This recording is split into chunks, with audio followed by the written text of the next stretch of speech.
Good evening, everyone. Good evening, everyone. I'd like to call the October 10th regular board meeting to order. All board members are present. Ed Bedian is on his way. He will be 5 minutes late. Can we please stand for the pledge? Track, would you lead us in the pledge?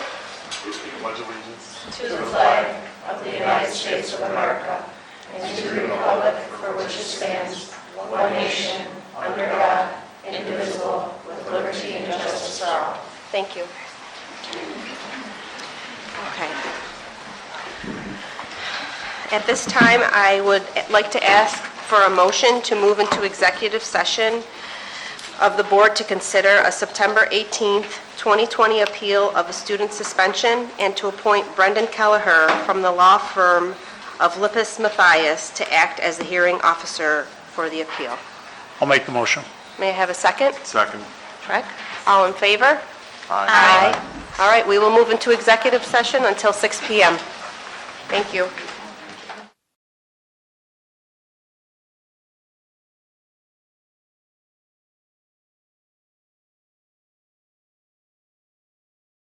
And now we will continue with our agenda. We already did the pledge of the flag, so I'm going to move on to the superintendent's report. Dr. Raby? Good evening, everyone, and welcome.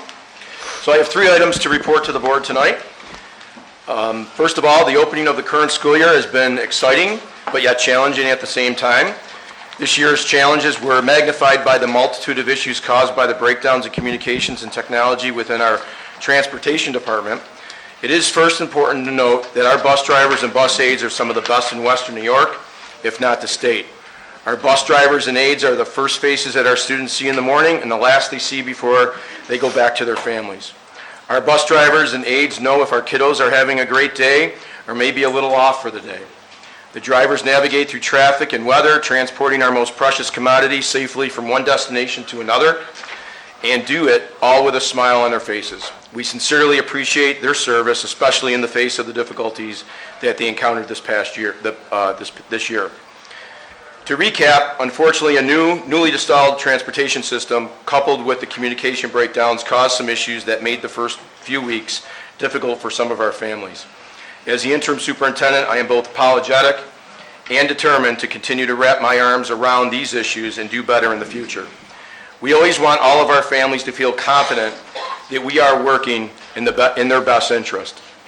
In an effort to do just that, I have ordered a full review and analysis of the transportation operation. Specifically, items include, but not limited to, a review of findings and recommendations from our previous studies, an analysis of the current regular and specialized school transportation operations as to overall cost effectiveness, efficiency, and recommendations for improved efficiency, the current school transportation routes and the current number of buses being utilized, vehicle size and configurations, technical assistance in the development of computerized routes to provide the benchmark for contractor performance and routing efficiency, identification of any current regular or special education transportation related issues or problems, including the review of the current district school transportation policies and practices which may inhibit transportation efficiencies, assessment of the overall effectiveness of the current routing software, training received and its effective utilization through careful analysis, the utilization of any district-owned vehicles, the status of the current capital plan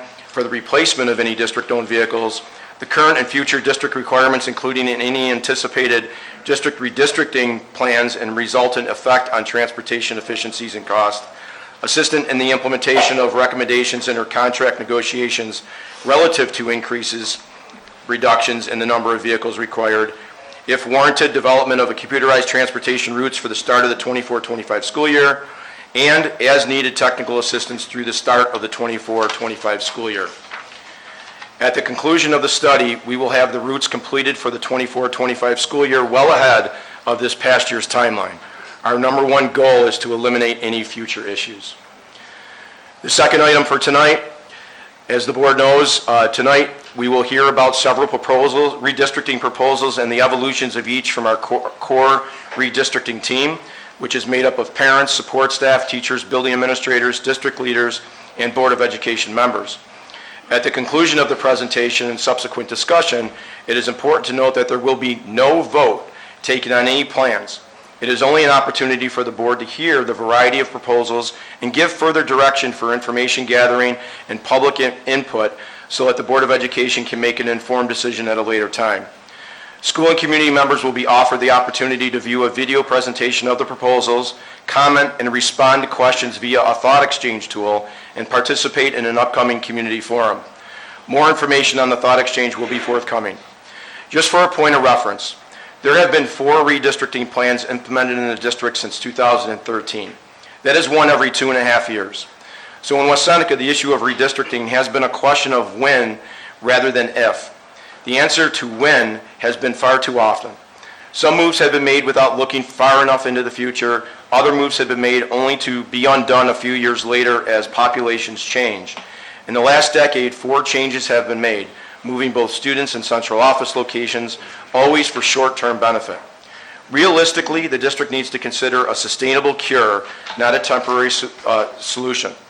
At this point in time, with all past and future considerations, the presentation tonight will provide some plans that look toward long-term solutions rather than an immediate fix.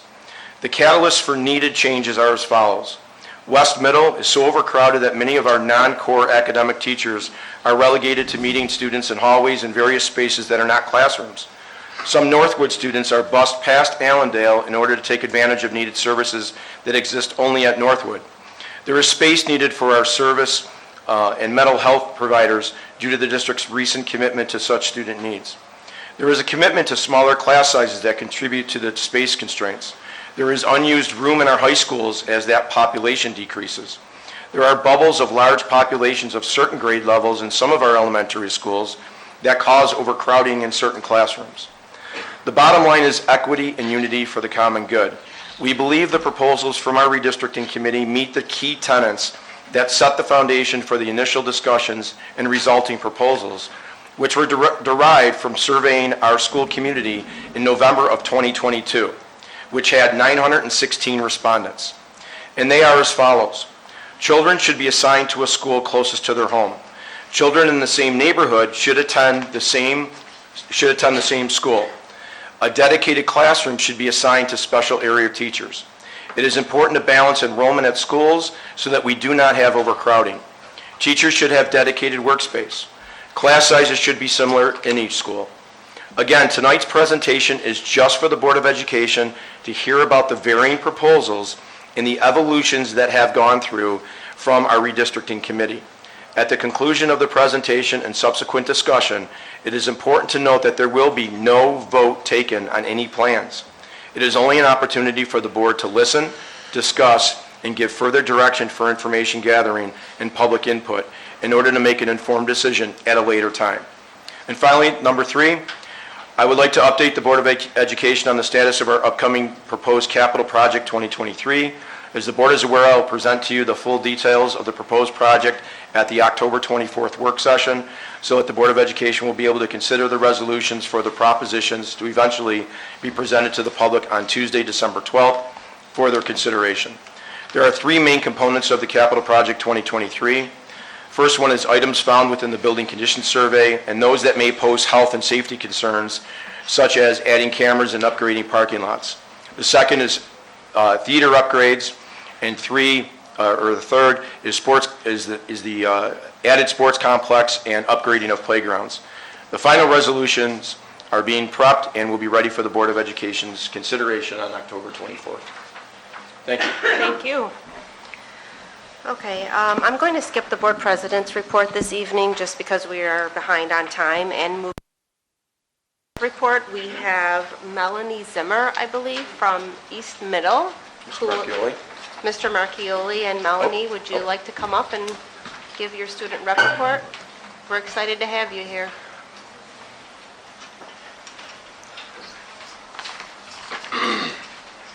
Oh, it's assistant principal. Yeah.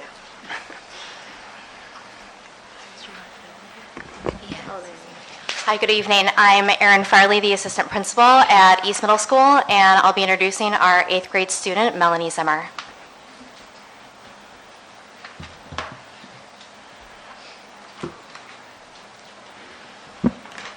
Hi, my My name is Melanie Zimmer, and I was chosen to present all the amazing things that are going on here at West Seneca East Middle School. There are so many different things that are going on at East Middle physically and mentally.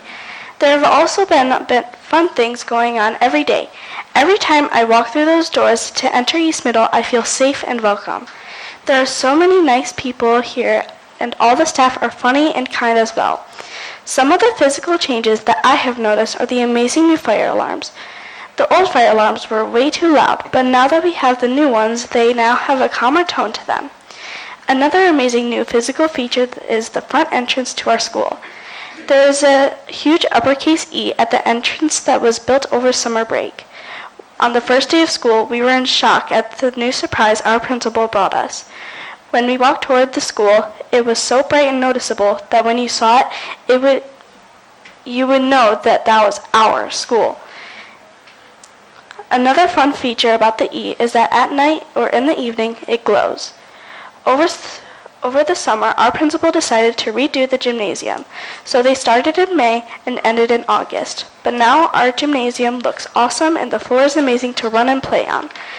There are also hall monitors for the bathroom now, so there are not too many students in the bathroom. There's a variety of extracurriculars before and after school. Before school, there are a few things students can attend, such as vocal jazz with Miss Palmer and intramurals with Mr. Overton. In the fall, there's an intramural swim. That is where 6th graders can train and practice for the triathlon that is happening this weekend. Vocal jazz is where there's a lot of singing, or as we call it, chorus, community, and Miss Palmer's coffee. Mr. Overton also does the Holiday Bowl. The Holiday Bowl is where students can come and play football in the winter.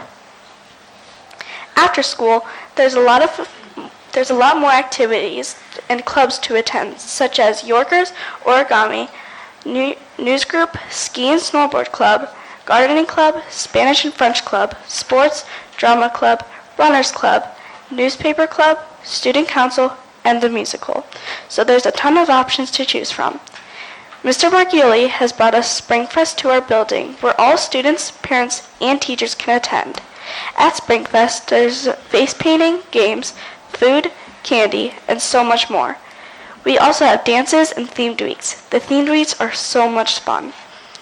Along with the themed weeks, we have days where we specifically wear something. Mondays are East Middle Mondays, where we wear East Trojan gear. Wednesdays are Wellness Wednesdays, where we all wear something with a kind saying on it, or just a nice word. Lastly, Fridays are Buffalo Bills Fridays. Every morning, we have morning announcements. We have 2 people read a script all about the day/week. We announce over the speaker and list important dates, events, and reminders. This is called News Group. We also are starting a weekly East Middle news show where we do fun things such as interviews, games, etc. It's a great way to share with the whole school everything that is going on and to start our days positively. Lastly, to recognize our students' excellence, East Middle has Student of the Month and Honors Breakfast. Student of the Month is where our staff chooses a student that has gone above or beyond in our building.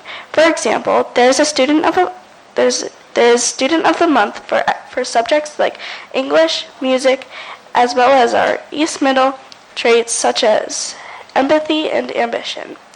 East Middle has made so many positive changes over the 2 years, both inside and outside, making it a better place for everyone, allowing us to change the world for the better. Thank you.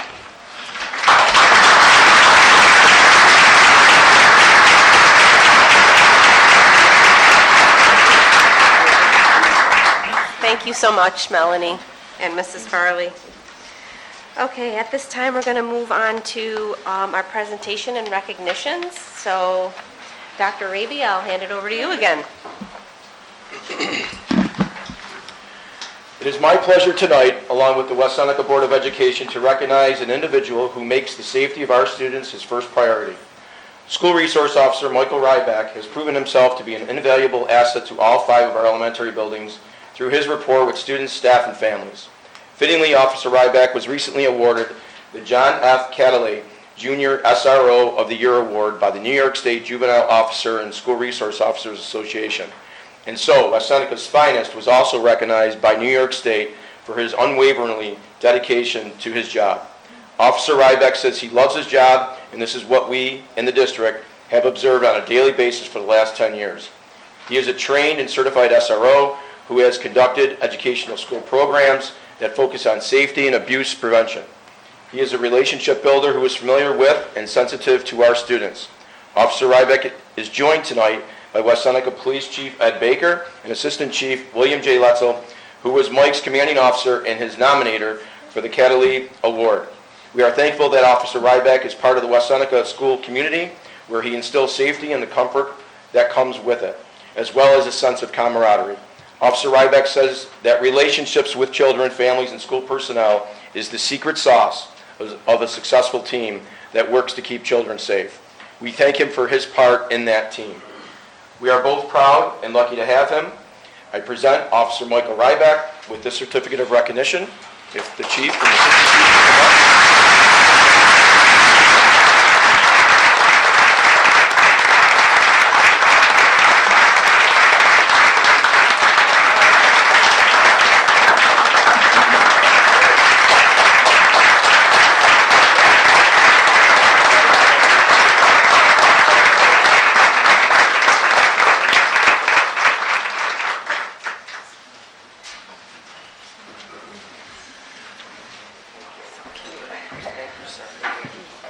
Keep Officer Rybeck up here.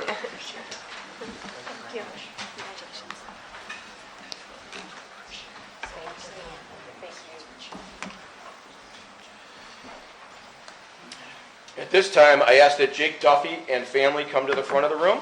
Jake, mom and sister.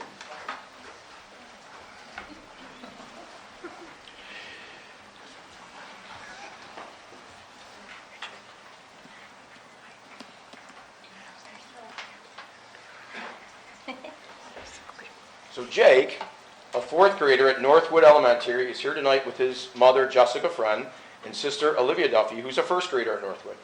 Jake is here to receive a Heroes Award from Officer Rybeck. Jake's sister, Olivia, has a history of seizures, and Jake is tuned into his sister's health. Jake recently saw that Olivia was on the verge of a seizure on their school bus and quickly found an adult to help while the bus driver, Bridget Spice, stayed with Olivia. Early on, Jake was afraid for her when he saw his sister in distress. Now he is her hero and her helper with cool and calm action. Olivia quickly recovered and both children continued home safely. We are proud of Jake and Bridget. We are also proud of Jake and Olivia's mom, Jessica, who is in the police academy and on her way to be becoming Officer Friend. Officer Rybeck, who is indeed a friend to all of our children, has a special certificate for Jake for his show of bravery and intent.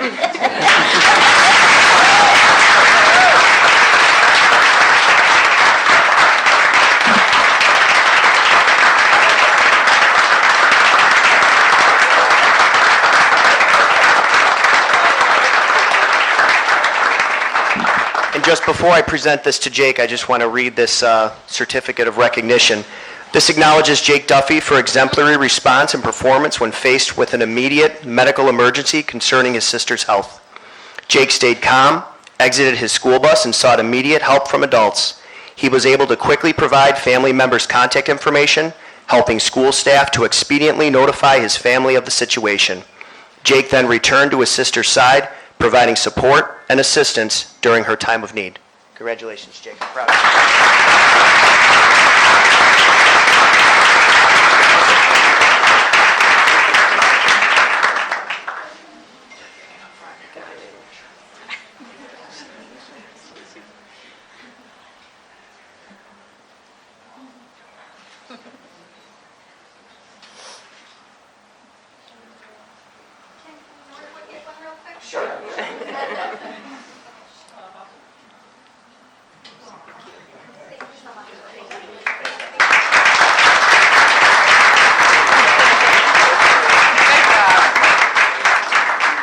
Thank you so much. That was really touching. Okay.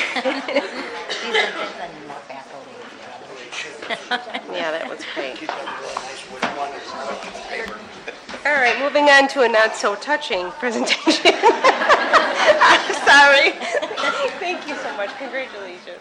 Our auditor from Drescher Malecki is here to present our financial statements. You can make it, touching. Try it for you, buddy. How do I follow that presentation? I mean, We should have put it's you first. fantastic, kids. So I met previously with the audit committee. We went through a detailed presentation of the audit. I'll share some of the major elements of that and take any questions from the board. Thank you. So we went over the products of our audit. Basically, our role for the district is to provide an opinion on your financial statements. So we conduct an audit for the district's year ended June 30th, 2023. And basically, our opinion states whether or not you can rely on that information or rely on the district's records. So we did move forward with what's referred to as a unmodified opinion or a clean opinion on the financial statements. So we believe that the basic financial statements of the district can be relied upon by not only the board, but outside third parties. So like I said, that's the best you can do from an audit standpoint. We're never going to say that the records are completely accurate. We don't look at every single transaction of the district, but we believe they're fairly representative of your financial position. I just want to go through a couple of trends just for the board. This is a 5-year trend of your general fund, your revenues versus your expenditures. And you can see the blue line representing revenues. It's a pretty stable trend over the last 5 years, and certainly the last 2 fiscal years jump out at you as having a favorable gap. This is a similar trend to what we're seeing at other school districts, and it's primarily due to both state and federal aid, so an increase in state aid, and then federal aid due to some of the COVID funding. So the Education Stabilization Program from the federal level caused an influx of revenue into school districts, and what it allowed you to do is move some of those operating expenditures into the special aid fund. Unfortunately, when that funding runs out, those expenditures have to come back in, so we're going to assume that red line representing the expenditures is going to continue to increase. So that's the challenge that school districts all throughout New York State have, but also here at West Seneca. But a stable trend over the last 5 years. That impact on your fund balance. On this graph, you can see that increase, particularly in the last 2 years. And the way we split it out is based on your restricted funds and your unrestricted funds. So you can see your restricted fund balance of just approximately $23.6 million at the end of 2023. And that's all your legal reserves. You have a reserve for the retirement system to offset some of those future costs. You also have a reserve for workers' compensation, capital projects. So some of your major areas of spending and major exposures that could help to really help that budget challenge going forward. You also have about $9.76 million in unrestricted funds. I'll break that out on the next slide. That is your assigned and unassigned portion. So unassigned is the only truly available with no restrictions. That is $5.9 million at the end of 2023. This shows the 5-year trend. The reason it looks like a very, very consistent, stable trend is because you are limited by real property tax law on how much you can have. So you're limited to 4% of your next year's appropriation, or your current budget in this case. So you're right at that 4% level, you're in compliance, but you can't go above that level based on real property tax law. So it does limit your flexibility as far as how much money and fund balance you can have. Just a quick trend on the school lunch fund. Over the last 2 years, you were able to take advantage of some of the COVID regulations where everybody had that increased federal funding and free and reduced. That has gone back, so you saw a little bit of a dip, but still a very stable fund balance in the school lunch fund. And then just as far as overall observations, again, a clean opinion on the financial statements. We did not have any findings from a compliance nature as well, so a pretty clean audit for the West Seneca Central School District year ended June 30th, 2023. Any questions? Okay. Our audit committee met with you earlier today, and we'll be voting to approve this later on in the agenda. So Thank you so much. Thanks very much. Have a good Enjoy evening. your daughter's birthday. Thank you. Yeah, thank you, Will, for keeping us in compliance. Thank you, Will. Okay. All right, we're moving on now to the public comment portion. Okay.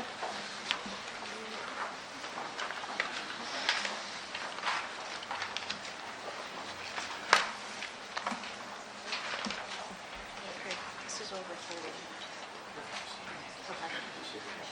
Okay. All right. Yep. Yeah. One moment, please. Okay, we are about to convene into the public comment period of our meeting.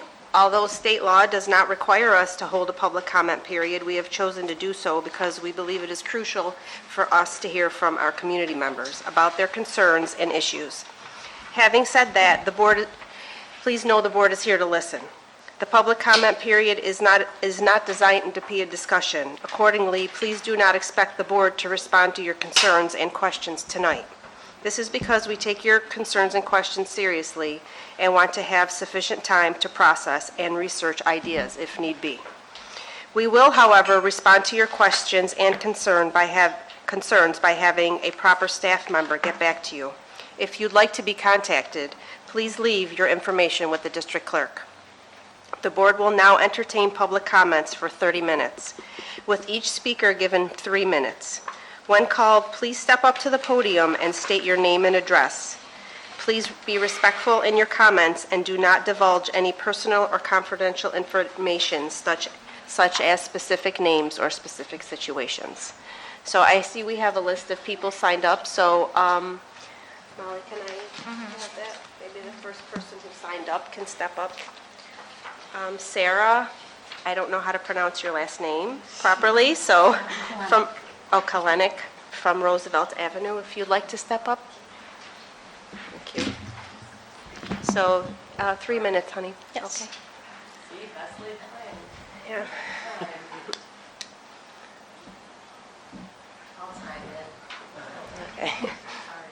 It's okay. Thank you. Go ahead. Hello, my name is Sarah Kalenic. My address is 53 Roosevelt Avenue. I'm a junior at East Senior High School, and I'd like to address the redistricting proposal. Both the September and June plans state that the 10th through 12th graders from East and West would be put together. With heavy public speculation, students would be housed at West Senior. According to state data, if these plans are followed, and all 10th through 12th graders district-wide are placed into one building, West would now be housing 1,407 students. This is 308 more students than the building houses now with 9th through 12th grade. Vastly increasing the school population in this way seems contradictory and problematic, considering it has been stated West is already overcrowded. Looking at the data, if West maintains the current high school structure of 9th through 12th grade, it appears enrollment will decrease slightly throughout the next few years. This data shows there is not a need to immediately relocate a mass amount of high school students, as there is time and opportunity to start redistricting with a smaller number of students. It has been stated that this relocation will provide more educational opportunities for high schoolers while saving money for the district. But what happens when it comes time for class registration and I am unable to take my math class because it is at capacity? What will happen to all the students in academies when there is no room to fit them into the classes they are required to take? This problem also presents itself in electives, extracurriculars, and other programs that some may not deem educational, but are just as important as traditional classes. Even with East having a lower student population, concerts are so crowded that they frequently become standing room only. Combining all 10th through 12th graders makes this an even larger issue. There also comes the subject of the music classes themselves. Will they become so large that they become elite classes requiring auditions? Will students interested in pursuing music as a career be forced into a study hall because there is no room for them in a class that would be critical to their future?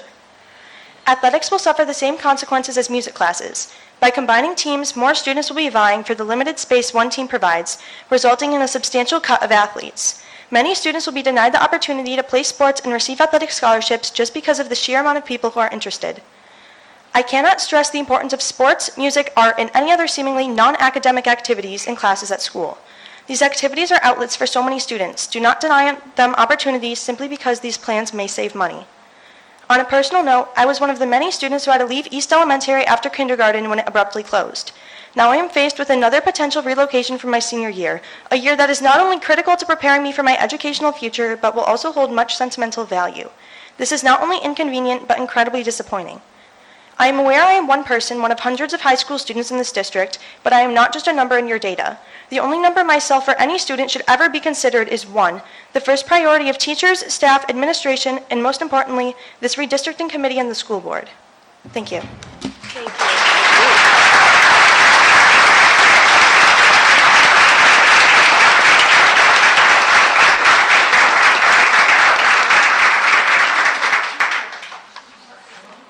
Okay, Jennifer Cuss is next on my list. Jen, would you like to stand up?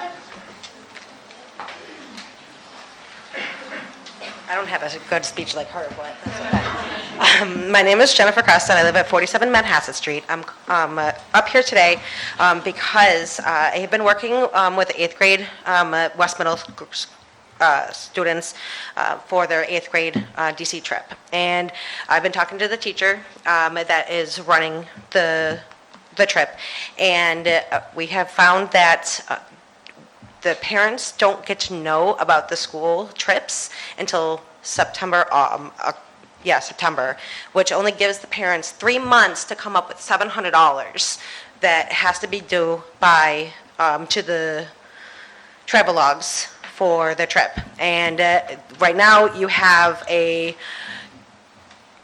on the agenda to be approved for East Seniors Boston trip.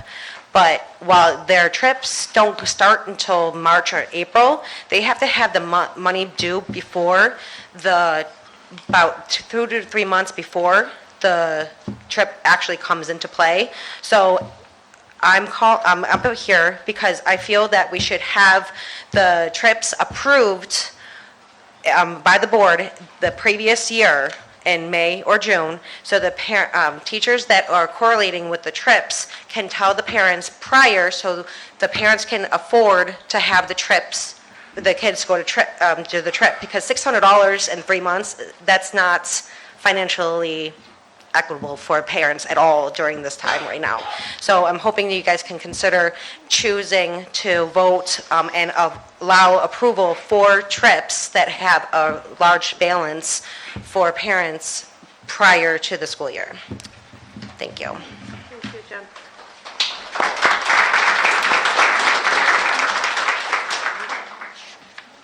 Okay, is Jill Lazura here? Hi, Jill.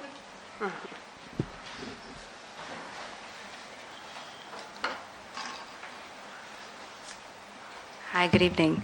I don't know, I had some notes planned. Today I'm going to talk about redistricting and transportation, but I'm Juliana Wasura. I live at 71 Chancellor Lane in West Seneca.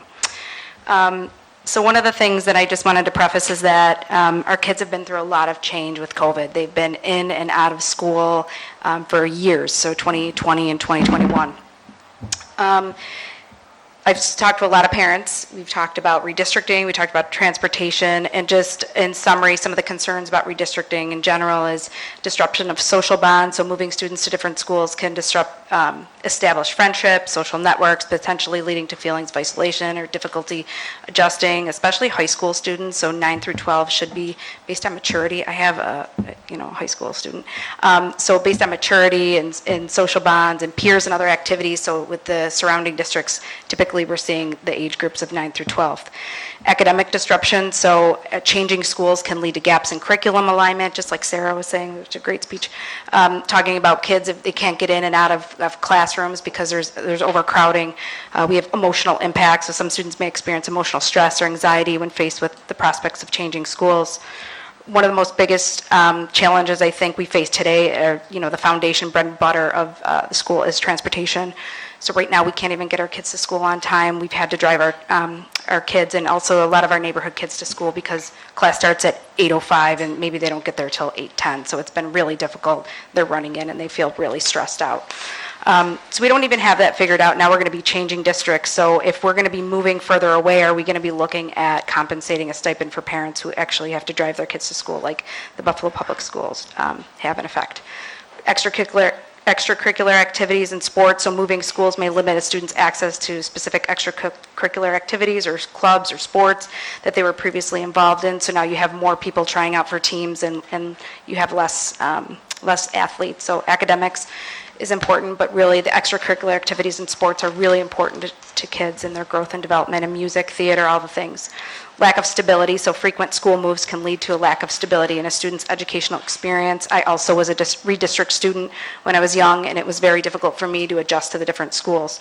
So in conclusion, I guess my question is, what is the end goal and outcome of doing this? Is it a budgeting thing? Too many kids need to be moved? Are we going to be closing a school? And what does that mean for staff, or will they be reduced? And I think that's all I have, but thank you. Thank you, Jill.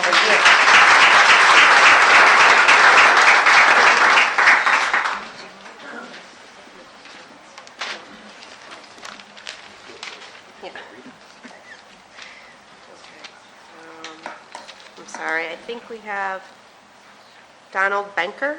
Is Donald Benker here and still interested in speaking?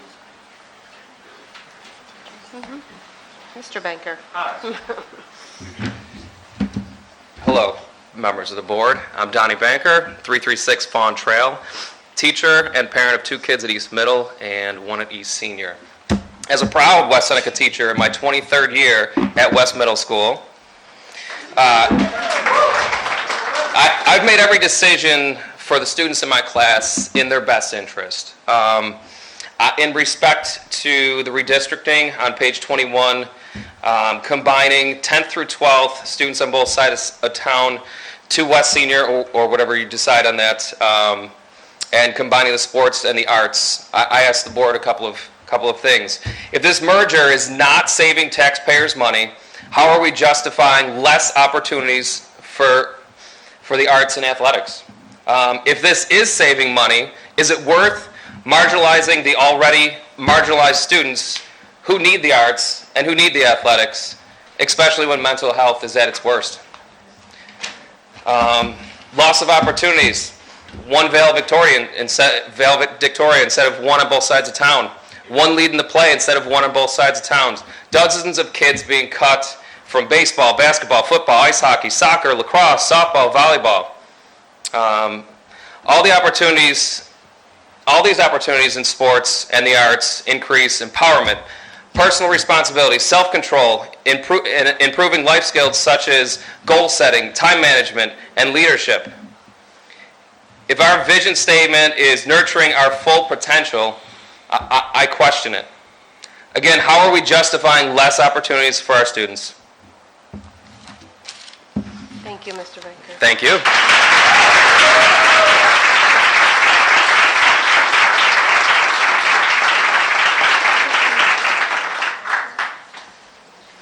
Okay, is Kathy Kozowski still present and would like to speak to the board?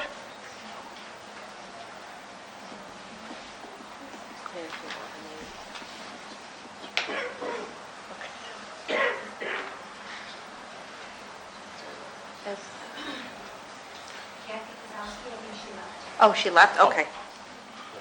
I thought the lady either. So that was it. Yeah. All right. I don't want to mispronounce this, but Lisa Z, are you still available to speak? She left as well? She doesn't wish to speak, she said. Oh, okay. Christy Barber? I didn't sign up to speak. Okay, you're on here. Okay. I don't know how my name got on there. Good friend. Kathleen Larson? You know, I wonder if some people thought it was a Okay, maybe you thought it was a sign-in sheet? Oh, okay, it's a public comment sheet, okay. Sarah Bucky? I did not sign up, sorry. Okay. All right, should I just keep going through? Okay. Justin and Selena Smith? Okay. Well, I'm just going to go through the list, just in case there was somebody. Geneva? Franzak? Okay. Sharon H. Tracy Puckett? Deanna Fullington? Steve Kate? Talon J? Jordan T? Kim Mondo, and Pat C. Okay, all right. There are a couple more pages, so bear with me. Joseph Demsky? No? How about we just ask if somebody wants to speak? Okay, yeah. All right. Is there anybody who's interested in speaking to the board? Okay. Please come up and state your name and address.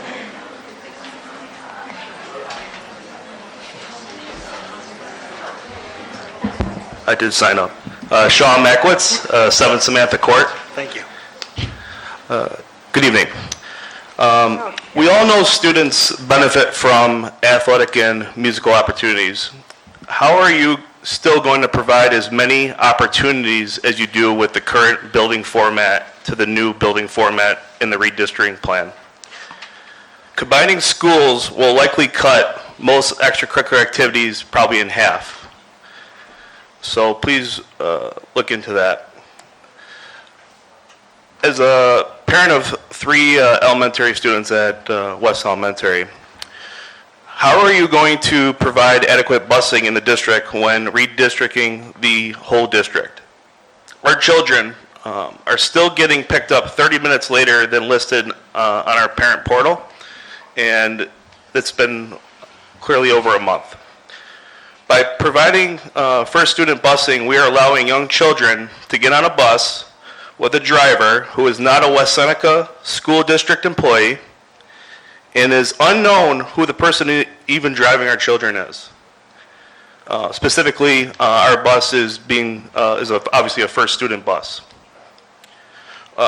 We dealt with West Seneca Transportation Department on this issue, and in quotes, we were told it's the parent's responsibility to call first student when an issue is on a first student bus.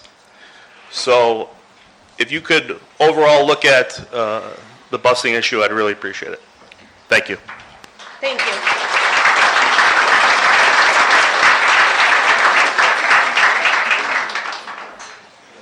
Okay, is there anybody else interested in making public comment? I would. Okay, please come up.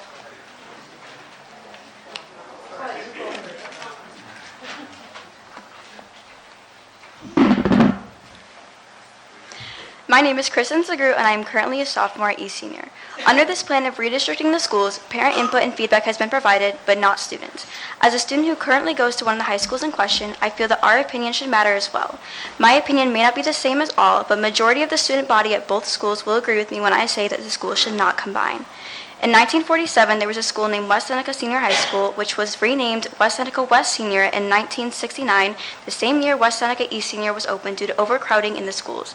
It has been 54 years since the schools have been together. Why is this necessary now? Now that millions of dollars have been spent improving offices, music rooms, and lab rooms at both high schools, students were promised to be able to enjoy these new features in these buildings, and moving the schools would take away these opportunities that we have been patiently waiting for.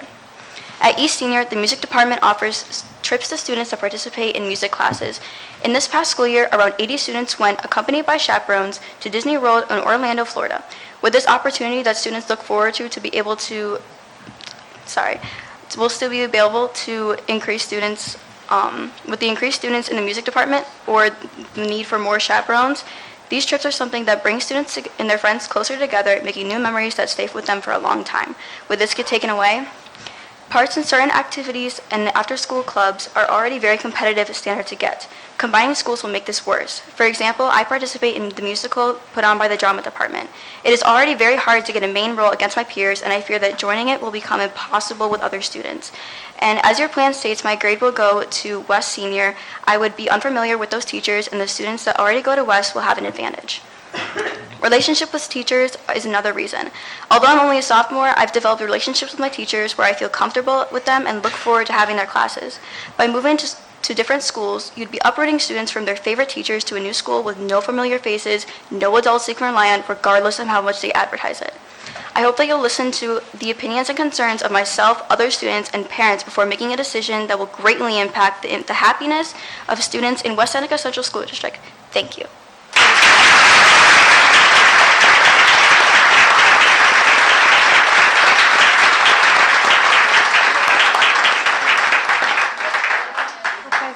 Yes.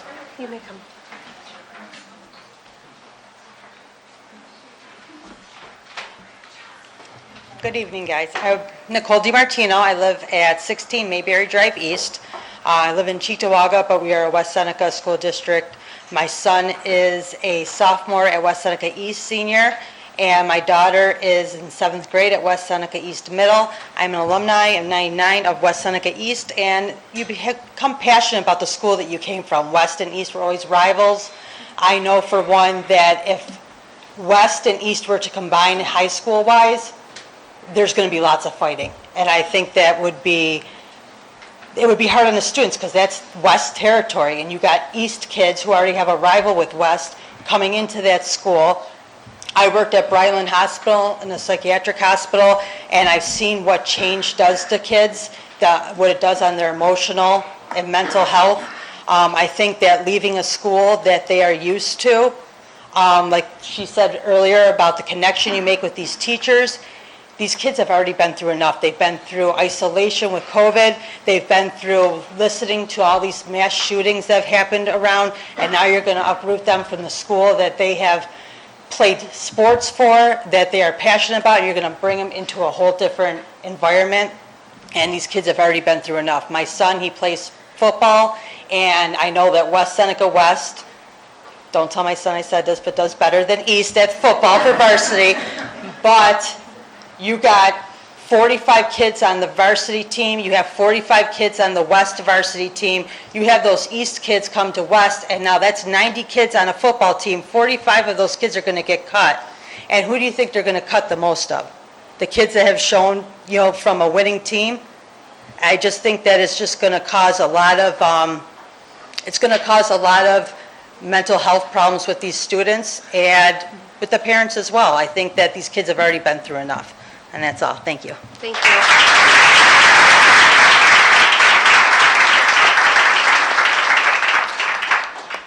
you. Is there anybody else who would like to speak with the board? Okay, please come up.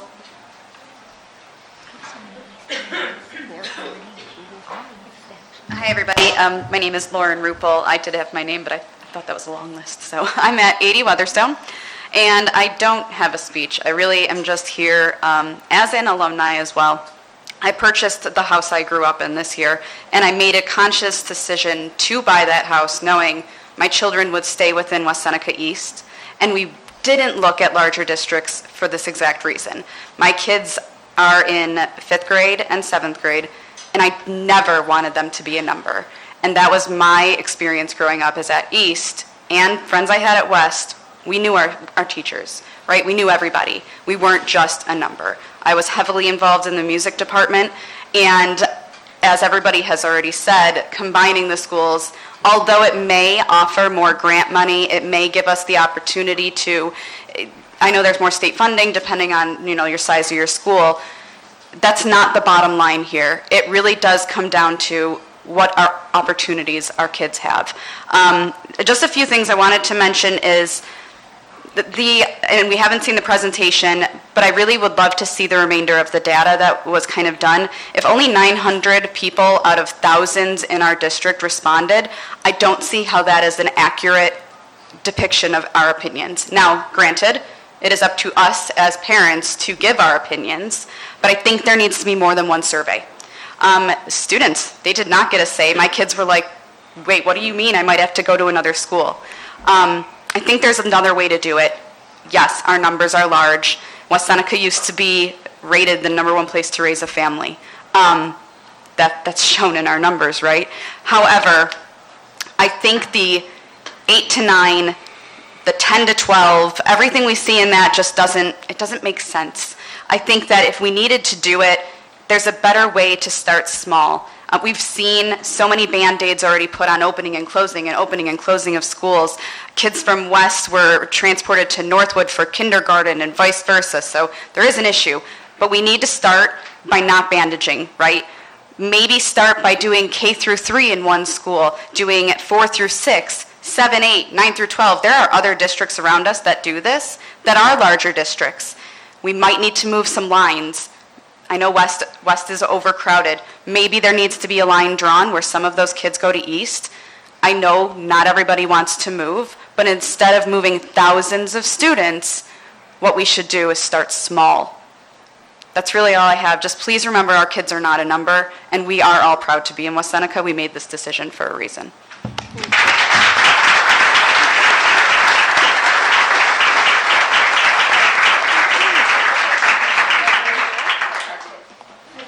Is there anybody else? Okay.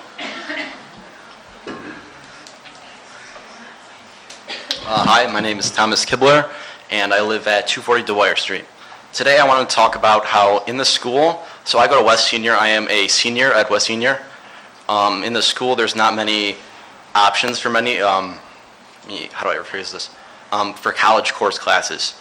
So last year I tried with a movement to get AP Physics back, because we used to have AP Physics in 2014, and I could only get about 8 students who could join with me to take the class. And this year I had last year I had many schedule conflicts on what I wanted to take, so I wanted to take personal training, I wanted to take bel canto, I wanted to take, I did want to take physics as well, but I was limited because of limited enrollment.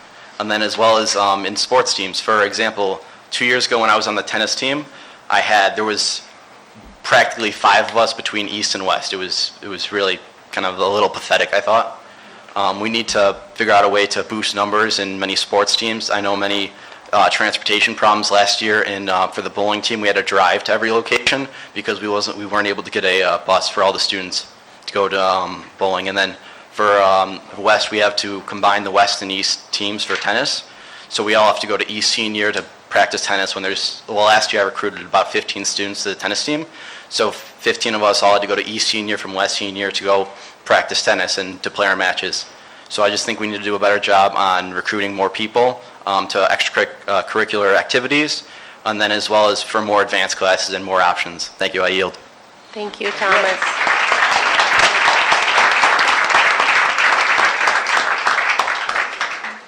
Okay, one last call to see if there's anybody else who would like to speak to the board. Okay, thank you, everybody, for your comments. Can I just add how nice, how great our students are coming up here and everything? I love it.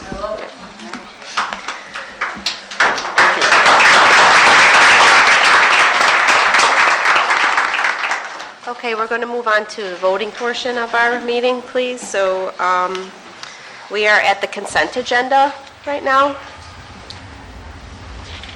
And the consent agenda combines items 5, 6, 7, and 8. So I'll give you a moment to look that over.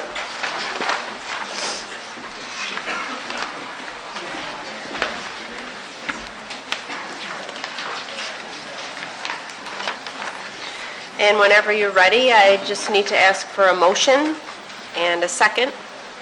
I would make the motion for consent agenda 5, 6, 7, and 8. Motion to approve. Thank you. I'll second. Okay. There's no discussion on consent agenda items, so if we're ready, I'd like to take a vote. All in favor? Aye. Aye. Anyone opposed? Any abstentions? Okay, passes 7-0. Thank you.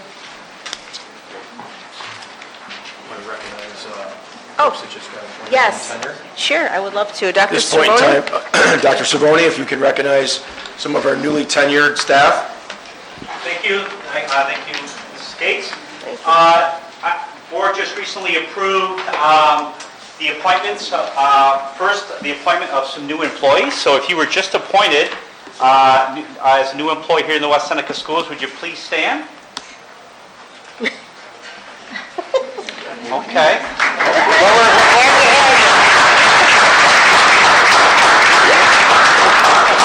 Would you introduce yourself and tell us where you're working? Hi, my name is Devin Fisher. I'm a speech teacher, and I'll be at West Elementary and Queen Street.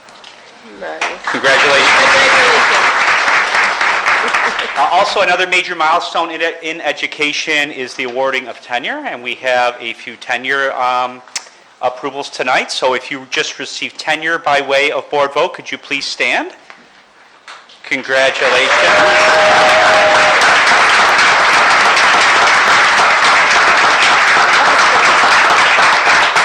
And please, before you sit down, please take one moment, introduce yourself and where you're at. I'm Kristen Wellman. I'm at West Senior. Congratulations, Kristen. Marissa, our new director of PE Health and Athletics. Congratulations, Marissa. Yeah. Awesome.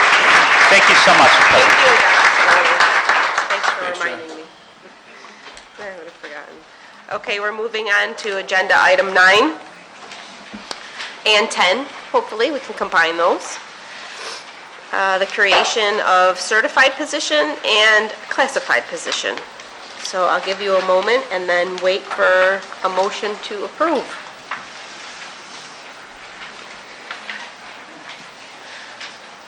Would anyone like to make a motion? I'd love to make a motion to approve number 9 and 10. Yes. I'll second. Laura seconds. Is there any discussion? We've all had time to go over this, and we're well informed of these positions. I did want to ask a question. Sure. Because at public comment, Ms. Cuss mentioned the approval of trips ahead of time. I think she makes a wonderful point. Yep. Is there anything that is, do they have to be within the same school year?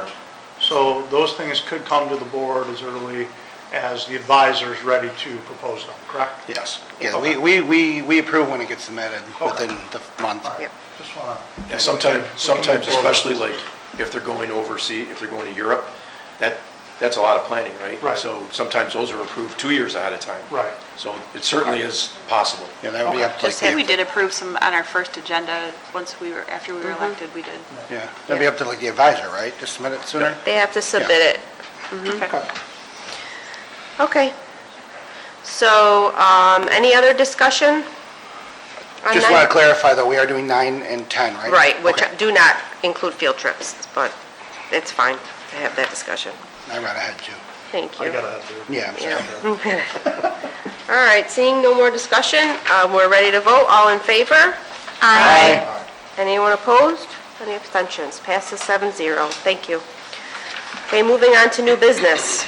I would like to do all of new business together.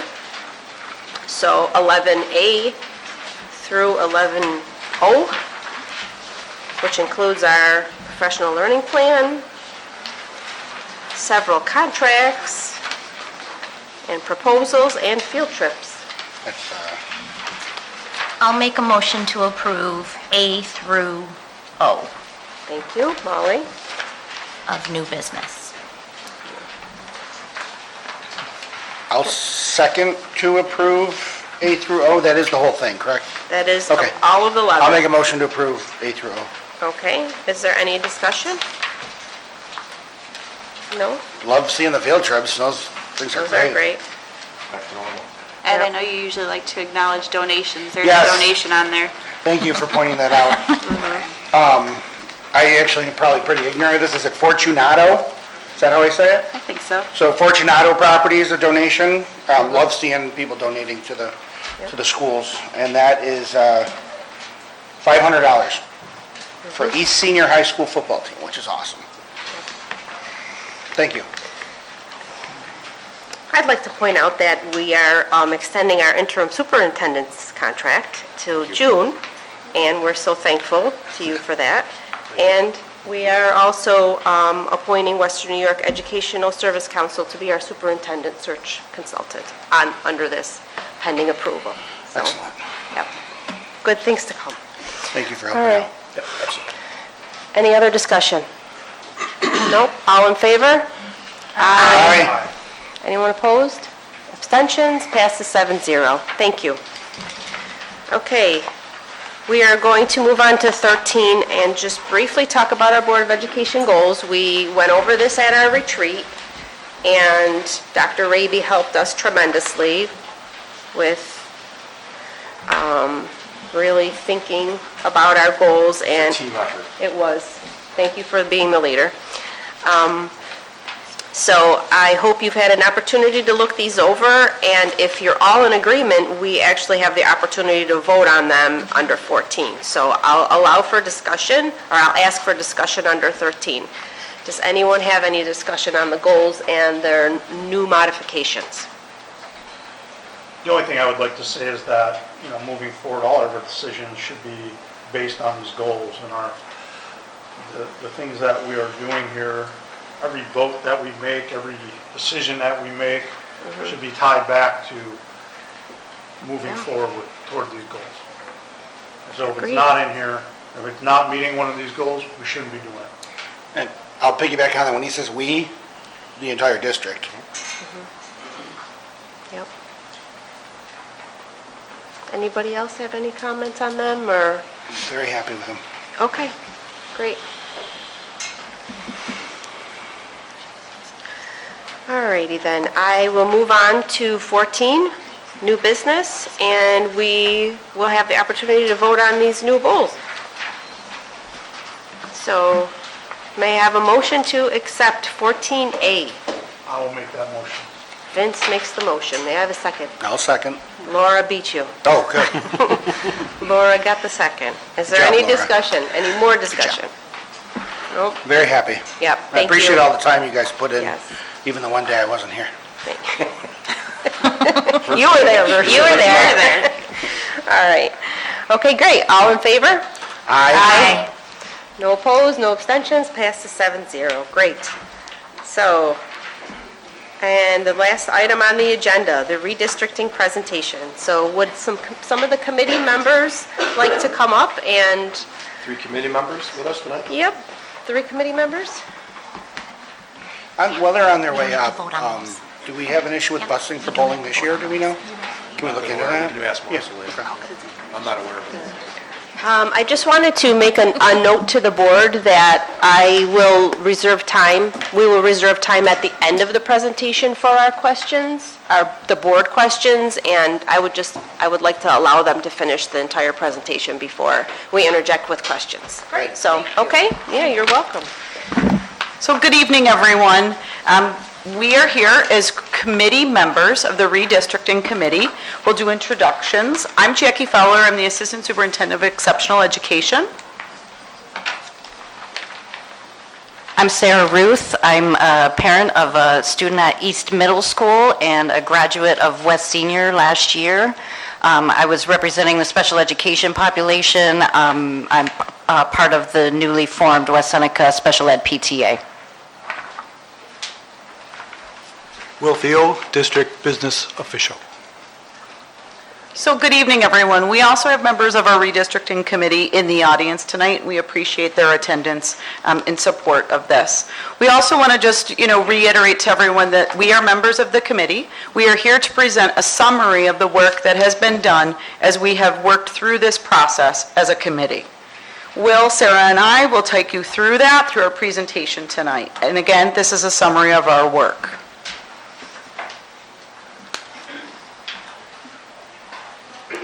So it's important to start with the committee structure. So you have an idea of who was a part of this committee and what this committee spent time doing. Our representatives from our committee included members of each bargaining unit, which included CSEA, WISTA, and WISA, Board of Education members, administrators, family community members, and parents. We all volunteered our time in the evening. We met over 7 meetings, and we met from October of 2022 through September of 2023. We spent over 17 hours reviewing data, sharing of ideas, and brainstorming as a group. Our committee determined that the original timeline that was set forth back in October of 2022 to have a recommendation to the board in February of 2023 was too short of a timeline. We needed more opportunities to investigate options, brainstorm ideas, and spend time looking at information. Staff and family focus groups and surveys were completed in November and December of 2022. Summary of those survey results will be shared with you this evening, and those led to some of the key elements of our work moving forward.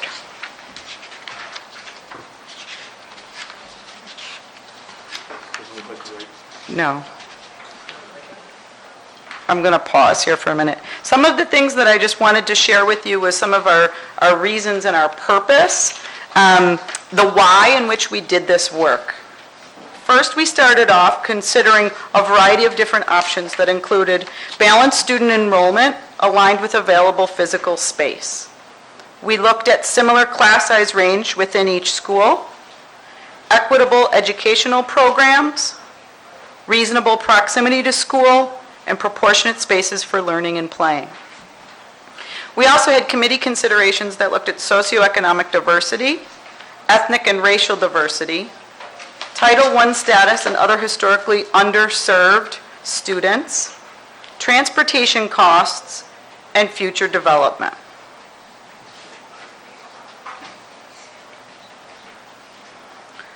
Our committee task was to gather and analyze multiple sources of data, collect and review the opinions of families and staff through a survey and focus groups, identify inequities and design potential solutions, and create recommendations. We also took a look at our survey data, and it led to our tenets for decision making. The PowerPoint has now caught up to some of this information. We looked carefully at family feedback through redistricting surveys and focus groups, and staff feedback, as well as lots of conversation and discussion throughout the committee. Sarah is going to present the next part of the PowerPoint where we'll talk through some of those key tenets for decision making.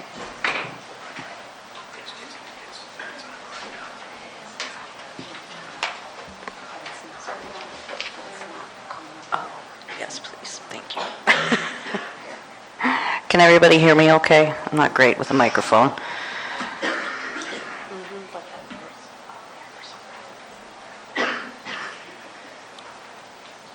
Just wait. Trying to get the... Yeah. Okay. Making sure you're all paying attention. Okay, wow.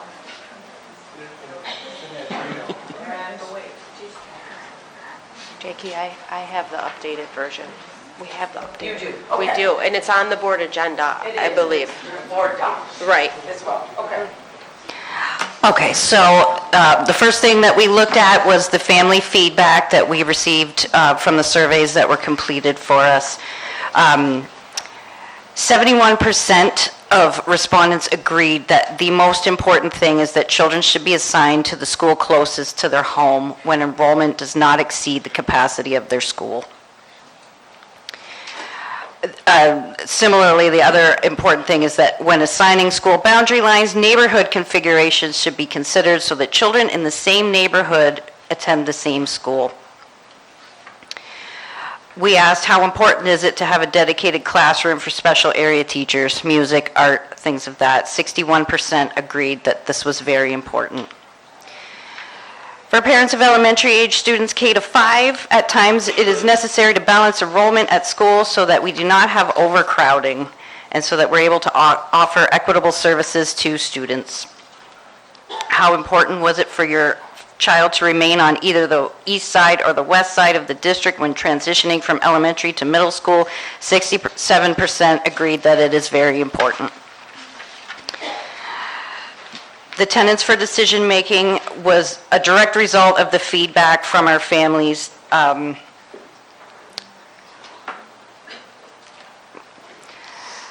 Additionally, we reached out to staff. They completed their own surveys. And 85.6% of the staff agreed that it was very important to have their own dedicated workspace, including offices or classrooms, depending what their role was within the school. The staff agreed that, it was not as important that the students be on either the east side or the west side as long as the students' needs are met. And I'd just like to say personally, I'm one of those parents. We live on the west side, and my child attends on the east side because that's where his special ed programming is. That's where it has always been best for him. So that's the way it's been. But we are trying to make this more equitable for all of the students. Attendance for decision making as a result, staff dedicated workspace, office or classroom, remaining on east or west side of the district, class size similar in each school. That was a huge problem. And if you're in a school where there isn't overcrowding, you may not realize how bad it is in some other schools. But if it was your school, your child's school that was overcrowded, you might feel differently. If it was your students who were being taught or doing therapies in hallways and change rooms and other odd areas, you might feel differently about why redistricting should be a priority.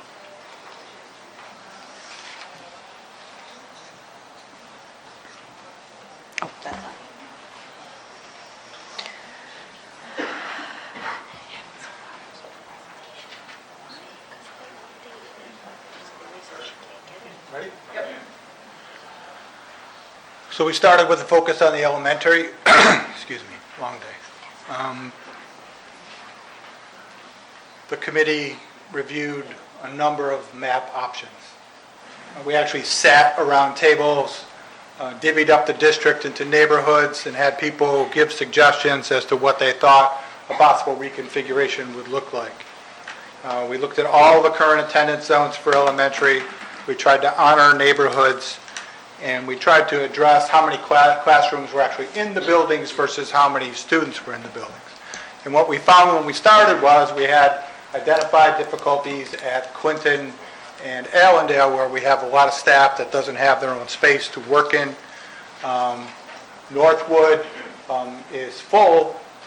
It also enjoys Title I status. It has a larger staff. They are doubled up in certain rooms. Winchester Potter takes on many different roles. It also has special ed rooms and UPK room. And so we were sensitive to the Title I schools.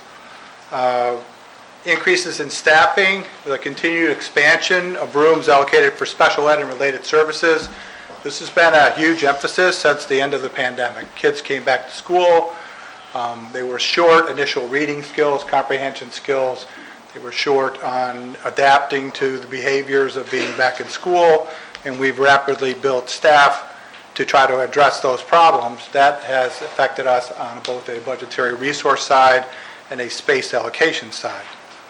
We also, at the end of COVID, attempted to lower class sizes to every extent possible we could at the elementary buildings, and that, of course, spreads out into more spaces occupied and more staff occupying those spaces.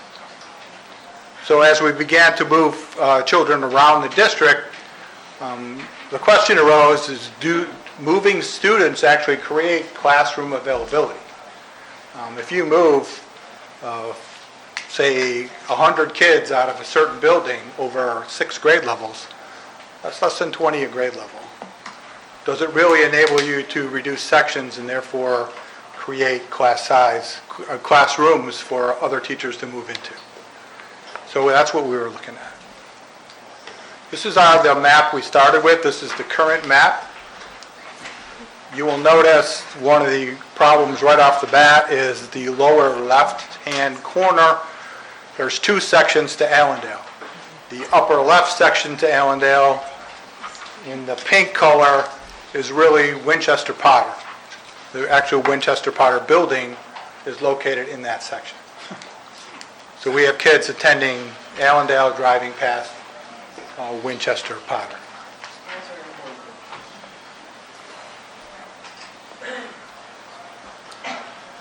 So I said we went through a series of exercises over time, each of which were accompanied in the following meetings by what the demographics of the building would look like, what the student counts would look like, and we even had the ability to load current transportation data.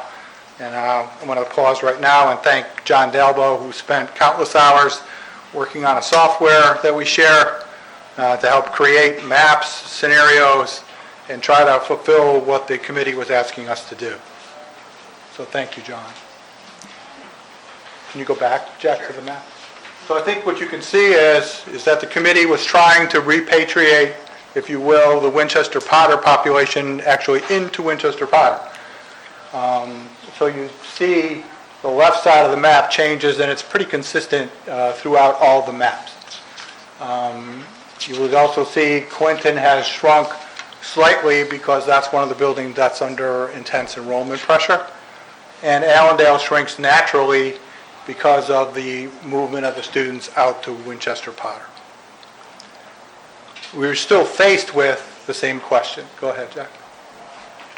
So these are the enrollments in the building, starting with where we started is in the blue, and then the various scenarios that we looked at.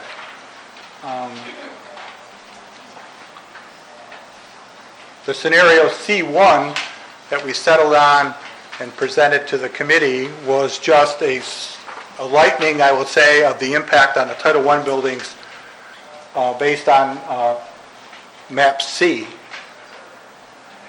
So you can see that Northwood increases kids to the far right. West L loses some kids. That's Winchester Potter to the far right. West L loses some kids. Northwood increases. Clinton Elementary has probably the largest decrease given its current issues. And then Allendale Elementary has a decrease. So what we did is reshuffle the enrollment, and that's map C1. So if you want to go back to C1, can you go back? C1 is here.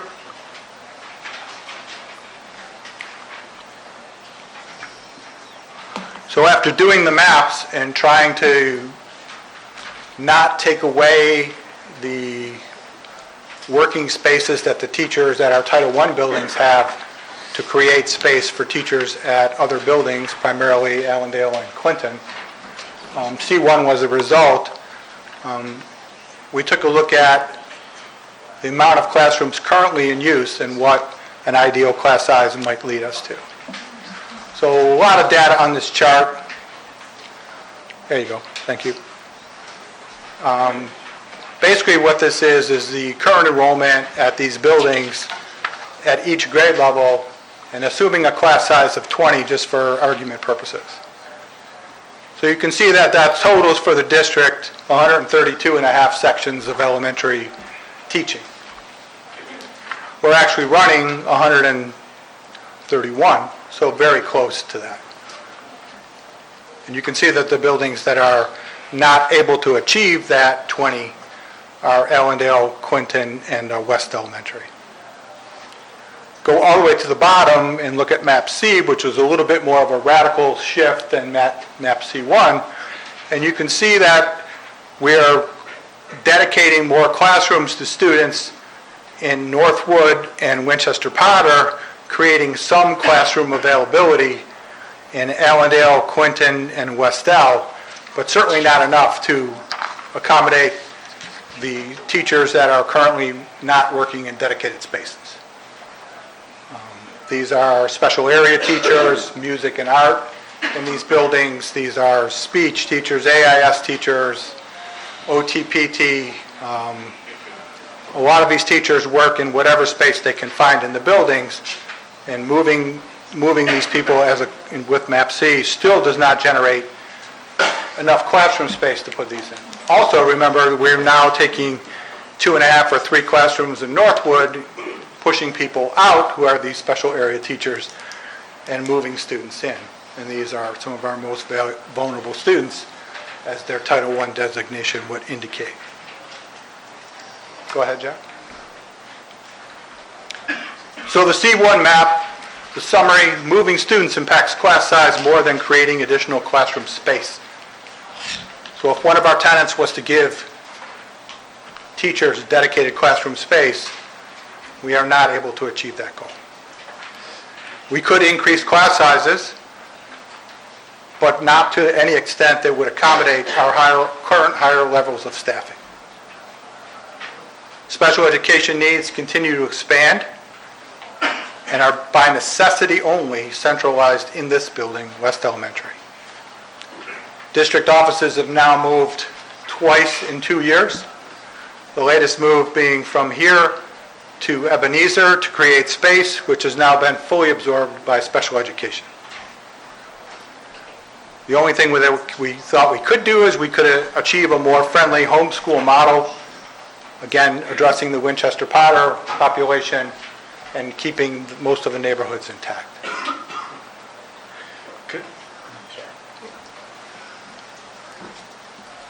One of the other issues that came before the committee is the issue of overcrowding at West Middle School.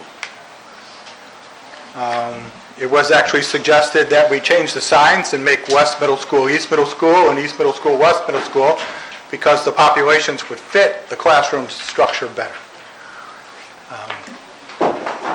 After receiving some feedback on that, we moved on to trying to figure out and identify neighborhoods that we could move from the west side to the east side. Included a neighborhood in Winchester Potter of 90 students, or splitting some West Allendale neighborhoods east of Union between 90 and 130 students, moving them from the west side to the east side. in conversations with both building principals, the concern was, does an additional 30 kids moving out of 6th grade at West create space? And the answer is no. It slightly reduces class size. What we do have is a teaming structure at both these buildings. I am not an educator. I won't opine on teaming structure. That's for others to do. But I can tell you that it absorbs space, and I think that it's something that we're going to have to look at in terms of how we operate our buildings and how we try to create space for our existing staff and ensure equity. And then the question occurred, would the students that shifted to West, from West to East for middle school shift back to West Senior for high school, because we know East Senior is a much smaller facility? So go ahead, Jeff. So the Winchester Potter neighborhood that was identified to possibly move by the committee was the neighborhood north of the 400 and east of the 90. It has natural boundaries to the rest of the population, being those two superhighways. But you can see that the enrollment of 90, it's 35.6, about pretty equally dispersed across the spectrum. Go ahead. The next one was the neighborhoods east of Union that are currently west-oriented. We call them the East and West, Reserve, and Michael neighborhoods. It ends up being about 60 students in East and West, about 40 students in Reserve, and about 30 students in Michael. Pretty much equally divided amongst grade levels. Here are the middle school statistics as gathered from the buildings. You can see that the grade 6 numbers, as has been pointed out by board members at these meetings, are high, and that the grade 7 and grade 8 class sizes are considerably lower than the grade 6. Again, West is operating 3 teams at each core subject. East is operating 2 teams at each core subject in grades 7 and 8. So to summarize on the middle school, moving students can slightly impact overcrowding, class size, but does not create classroom space capacity. 2 areas for consideration are offered. We just went through them. The Winchester Potter split off, or the Ellendale Westell split off east of Union. And again, that's what brings us to the slight reduction in 6th grade class size. It's likely that some combination of students shifts and a re-envisioning of our instructional mode of operation would be the optimal solution and would have the best chance at creating the space that West needs and not overtaxing East on the same time. Still to be answered would be questions about, do kids moving from West to East then return to West for high school? So again, this presentation and all the considerations from the committee build upon each other. So you've seen 5 options for elementary, 2 options for middle. These can be independent, or they can all be taken as a total. Go ahead, Jeff. So other considerations. It came up at the committee. We've recently closed Winchester Academy. We also closed over 10 years ago, or around 10 years ago, East Elementary. Why not just reopen them and take some of the pressure off the current buildings? I'm not going to apologize. My job is the finance guy. I can tell you that what concerns me most about either one of those plans is the immediate cost escalation. You have to outfit these buildings, at least one of which has been significantly changed, being the East Elementary structure. It's been used for other purposes. They would have to reconfigure to provide PE and cafeteria service for the kids. We would have to staff up in terms of principals, nurses, office staff, and the probably additional maintenance and cleaning staff as well. Regarding the Winchester Academy, taking back that building would displace current special education capacity at BOCES. There are currently 21 rooms of students from multiple districts, including our own, being served by the BOCES special ed capability at Winchester Academy. And we currently lease that facility to BOCES for $660,000 a year. That lease is scheduled to expire at the end of this year. Dr. Raby and I are about to have discussions with BOCES about that lease. It is a key, $660,000 is key to us, especially in this time where we're going to lose over $4.8 million of pandemic grant funding between this year and next year. So from a financial standpoint, those are the issues I see with those considerations. As we move forward towards the June meeting, we were keenly aware that we were not creating the space necessary to house all our staff, which was the primary objective from both the staff survey and the parent survey. So we started looking at other configurations. Somebody earlier mentioned K-3. The June option was a K-3, 4, 7, 8, 9, 10, 12 option. I'm not going to read the slide to you. You can see it there. There were concerns about the maturity levels of fourth graders in the building with seventh graders or on the bus with seventh graders.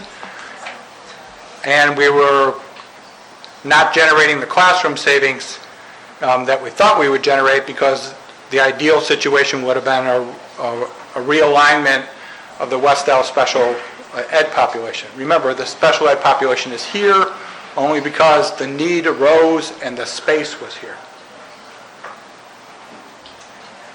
I'm talking with Sarah. I don't want to miscategorize your words, but I believe she would like to see, as part of any plan, the special ed population attend school as close as possible to their home. Currently, we bus kids from all over the district to West Elementary. Taking those things into account, we shifted a little bit and said, like, okay, the so-called September option. If we have a C1 map that gets people home but doesn't get us the classroom availability, what can we take out of the C1 map to give us classroom availability? So we looked at moving fifth grade up. That frees up 22 rooms, a little over 4 rooms a building at every single building. I'm not saying to you that that solves 100% of our staff space needs, but that's a pretty big down payment on it.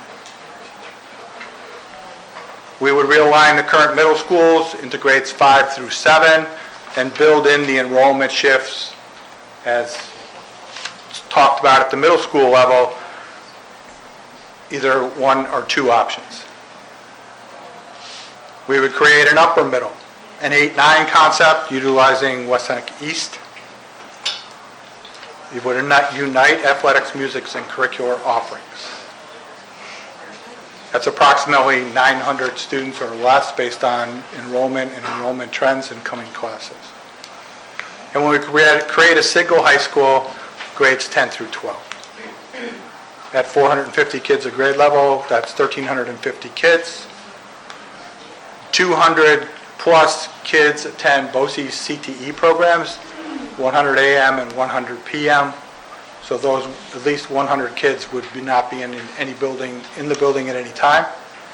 And there are 50, I think, P-Tech kids, which would also not be in that building for the entire day. I think they're full-time at BOCES.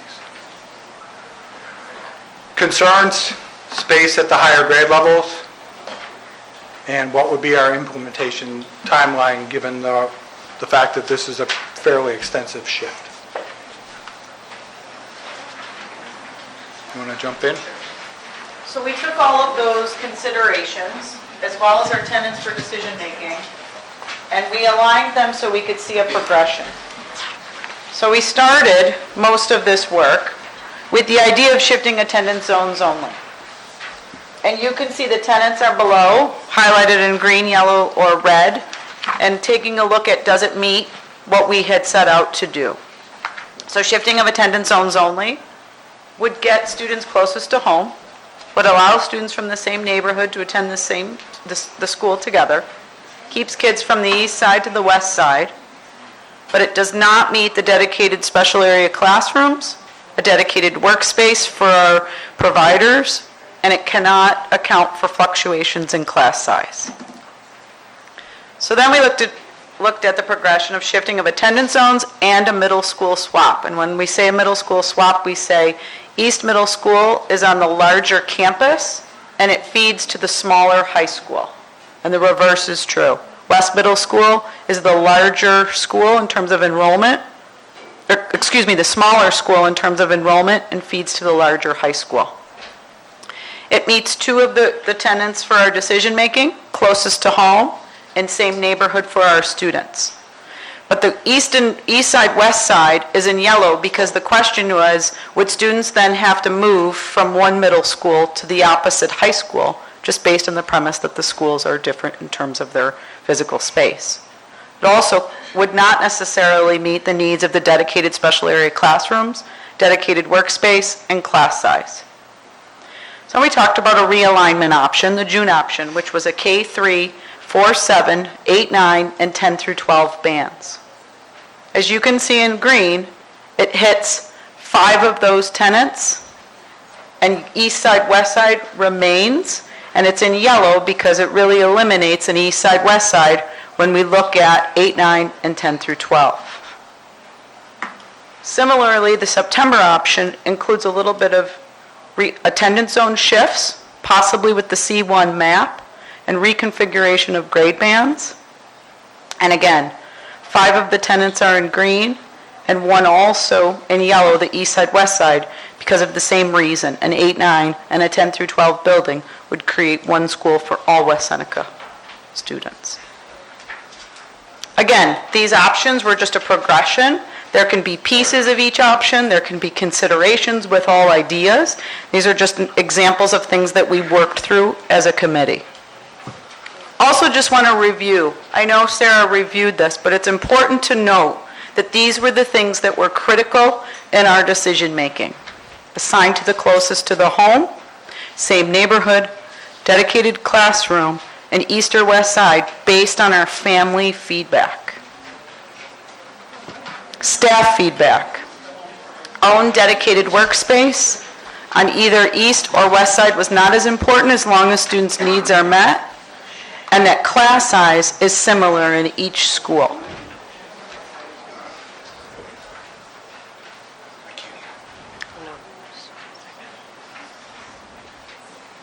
Thank you. Go ahead. So that brings us to our summary of our presentation today. Thank you. Okay, I'm going to open it up to the board to start with their questions. So Vince, you motioned first, so I will make sure everybody has an opportunity to ask questions, maybe one at a time. Yeah, I think before I ask my question, I want to make a couple of comments. First of all, I want to thank the people in attendance here for your respectfulness in ingesting all of this. And just moments ago, we approved our goals, right? Yes. And amongst our goals are student growth and achievement, fiscal responsibility, school and community engagement, facilities management, and equity. All of these things, each of these goals somehow have to be addressed through this process. Like, this process has to address those goals. So, number one, this is a board meeting, so we're not able to interact and have the level of communication that we say that is our goal. Any decision will be reached through a transparent process of information seeking that is substantive. I do appreciate the information that was provided through those surveys, but I think it's quite evident now that there are more ideas and thoughts out there within our community. Inclusive of all stakeholders. It was brought up that students haven't weighed in on any of this. They are our most important stakeholder. And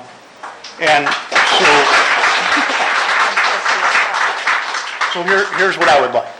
Here's what I would like to see. I would like for the community to be provided with the opportunity to view these plans, which took a ton of time, and the people that are in front of you were at every single meeting.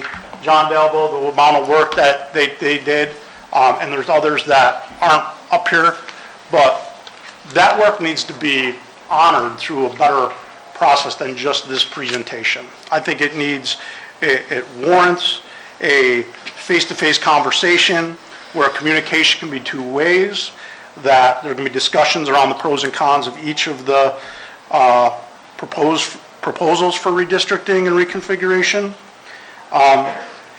The ultimate goal here is equity and reducing class sizes. It has to yield that. If it doesn't yield that, what people have been saying, if it's not going to get us that, what are we doing this for? So my ask is that we set up a public forum or two to present this in a manner which would allow us to have two-way conversation, have some greater level of communication, answer specific questions that are going to help people wrap their minds and ultimately allow us to make an informed decision. So that's Thank all you. I have. I do believe Dr. Raby addressed that in his superintendent update. I thought, you wanted to repeat it? What I would recommend is our next step, create a video of this presentation and then engage all the stakeholders in a thought exchange, asking about their thoughts and questions about the presentation, about the evolution of these plans. And then, once we disaggregate all of that feedback, and yes, students would be one of the constituents that would get to weigh in on this, we hold those public forums. And again, go back to this presentation along with the feedback that we got from the thought exchange. And we're ready to roll that thought exchange out by the end of this week. It would be live for 2 weeks, so people have ample time to engage with the information and then share their thoughts. I appreciate, I'm not surprised you've already thought that through, and I appreciate your leadership on it. Thank you, Vince. Okay, Sarah, Laura, Trek, anybody have any questions? Molly, Ed? Yeah? Okay, does anyone want to? Okay. You guys good? You guys have questions? No, I just want to start with, I did serve on the committee, and thank you for allowing me. I don't even know if I was officially on the committee or not. I think I just showed up. But 10 years of this, I'm vested. The couple questions I had was, the board, I think, we're basically a fairly new group of board working together. The tenants up here, I would like to make sure we decide as a board that that's what we want. That's what we want. I thought they were pretty good ones. Even though we had, I think, 900 people respond, I still think it was a really good cross-section. I don't think many people want kids traveling super far to go to buildings. So I would like the board at some point just to readdress what those tenants are that we're basing on and make sure that we're all good with that. And personally, I hope we're going to do some major research on the different levels, but I would like to just, kind of go over a few of the things that we are not doing. Again, like the Potter's building, especially with the lease being up, and the Winchester, the bill, with the money that comes in. I know that's a big factor, but I don't believe we started this process looking for ways to save money. I think we started it looking for ways to fix all the overcrowding issues. Not saying any of this is happening. I would just still like to research it a little more deeper than like the Winchester building. I'm just throwing it out there now. Okay. Just to see more about it. Thank you. Anybody else? I know that Sarah and I have talked about equity for students, so I really would like to see, now that I kind of have the general education look of what this looks like, can we start to see some information about the shakeout for specialized populations? Something that's near and dear to both of us, and we really, I think in both the staffing and the student aspect of it, we'd like to see what that looks like. Okay. So, Trek, did you have anything? Go ahead. Okay. So when we were talking about the tenets of decision-making, I think as a mom who, had kids in musicals and play sports, I feel that same nervousness when it comes to combining schools. But I think what we, as a board, have to look at as far as tenets of decision-making go with every single scenario. And I don't think we've even seen all of the scenarios that our community might still ask us to put together, like a true split of East and West, from elementary all the way up to the high school. But the tenets of decision-making, for me, would be how do each of these scenarios affect programming, class sizes, opportunities for students, and staffing. I think we have to see that in real numbers for every single scenario.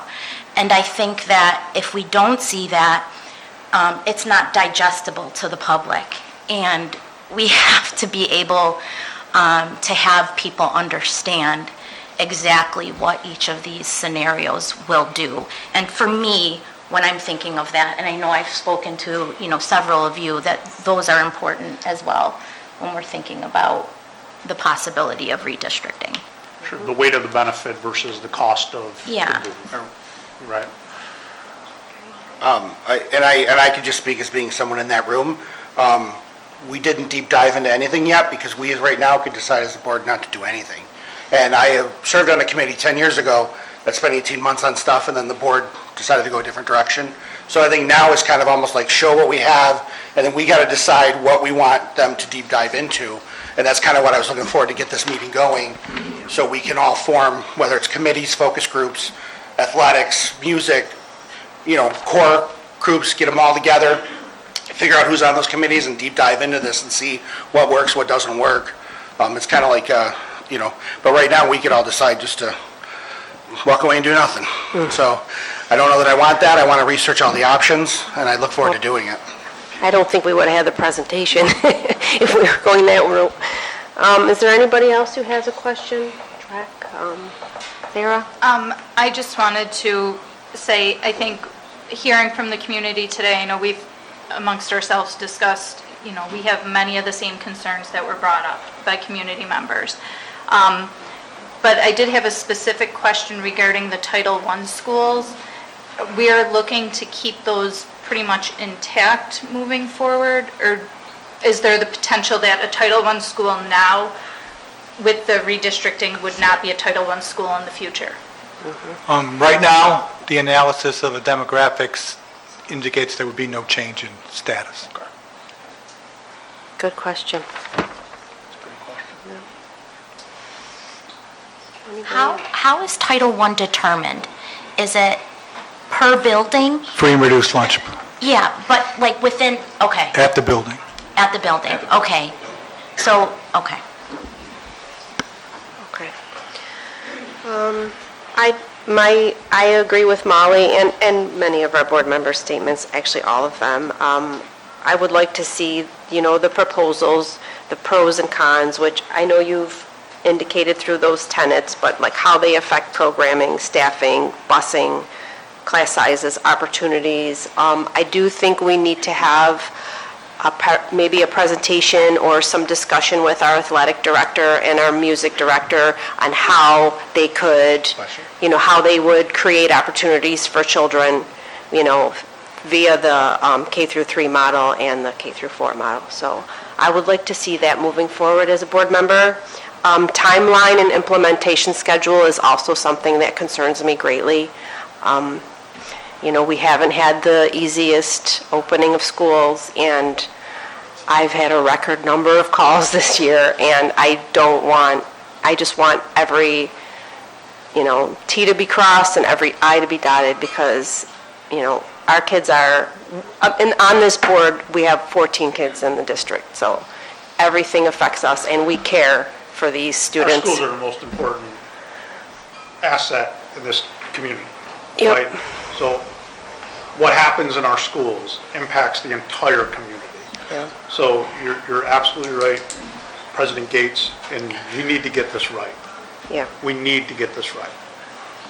And if it doesn't feel right, then, and it doesn't feel like it can be implemented with fidelity, and I would hesitate to, I just want to make sure everything And again, is I want to perfect. give credit to the people that have done this work.